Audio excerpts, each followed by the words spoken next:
I didn't know. But what I did know is that I had this love-hate relationship for men. One minute you love them, next minute you hate them, all of this other stuff. But even though God healed me and brought me to a place of knowing who he was, I had yet to learn how to walk the walk. I had yet to learn how to stay away from what looks good, what sounds good.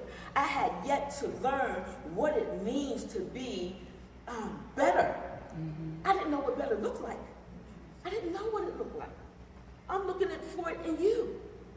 In my travels, as I walk, as I go, and I be around people and wonderful women that are dressed so beautiful and stuff like that, and when they're opening their mouths, they're talking about their guy, their man is calling them a B, or this is going on in their life, that he didn't come home last night. And I'm getting all of this stuff from all these beautiful women. I'm looking at them and I'm like, where's my help? Where is there somebody out there that can talk to me and help me with what I'm going through? So I go through and I go through and I go through. You'll read about it later on, writing the book. Okay? So I go through and I go through. And then God is wonderful because he gave me the grace to survive all of that. And I believe that he gave me the grace to survive all of that for a time such as this. Yeah. I wouldn't be here if I didn't go through any of that. So he gave me the grace to go through all of that. And in doing all of that, he trained me in the way that I should go. And I love that about God, because when you say to God, biggest little prayer, God help me, yes, he will help you. Amen. But you never know what way it's coming. And that's what it was for me. I did not know what way the help was coming, but every way that it came through education. Go to school, do this, do that, walk this way, walk that way, do this, do that. And as I listened and I followed God, he took me out of an atmosphere of people like me to an atmosphere of people I can help.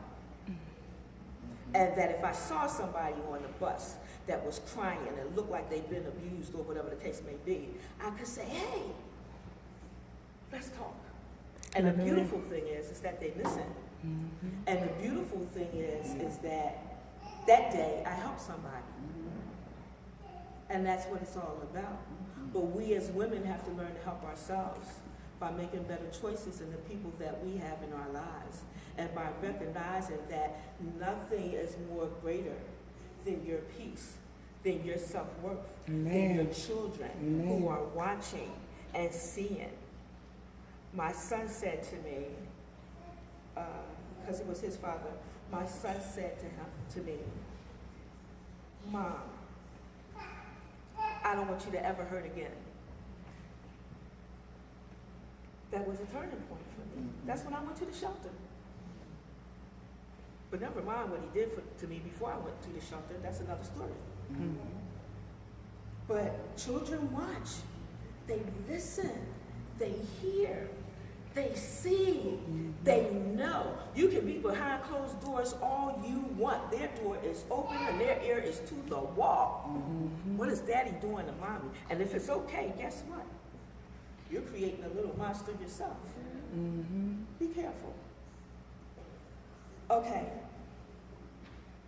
And then, after we get through the shame and get through the guilt and get through all of that, because only God can help you with that, I had to ask God to forgive me for making bad choices, for doing things that I knew I had no business doing, going places I knew I had no business going, but that was my lifestyle. And I did it. And that's all I got to say about that. But I had to ask God to forgive me for all of those things, and he did. The hardest part was me forgiving myself, because I still stayed in that shame and guilt part of my life. And then I started to think I was crazy. And the reason that I started to think I was crazy, I'm trying to find it, is that because I had all of these behaviors that maybe thought that I was either bipolar, schizophrenia, major depression disorder, and all of those things. Because I had some of these symptoms that are here. Trouble sleeping, traumas,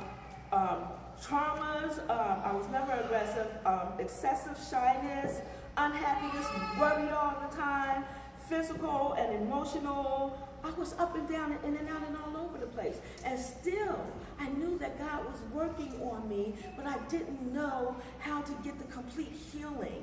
I didn't know how to get the complete deliverance that I needed to be whole again, to be what God wanted me to be. And it took me a long time. God, I love God. I love him with my whole heart. Amen. Because as much as we think that it's a quick fix, yes, it's not. You got to walk that thing out with God, with him, because you have to show him that you trust him. You have to show him that you love him enough to put your life in his hands, and that when he says go this way, you will do it. And that was my journey. And all the time when I was trying to pull myself out, the enemy was pulling me back. And I had this tug of war going on. Tug of war going on. But praise God, he stayed with me. And every morning that I woke up, he said, today's another day. What you going to do? What you going to do? I get out the shelter. And everything, thank God for Women Against Abuse Shelter, because they provided me with shelter. I didn't want for anything. All my clothes, everything that I had at that particular time in my life came from the shelter. When I left the shelter, I had a 2-bedroom apartment. When I left the shelter, me and my kids were taken care of financially. They worked everything out for me from the beginning to the end.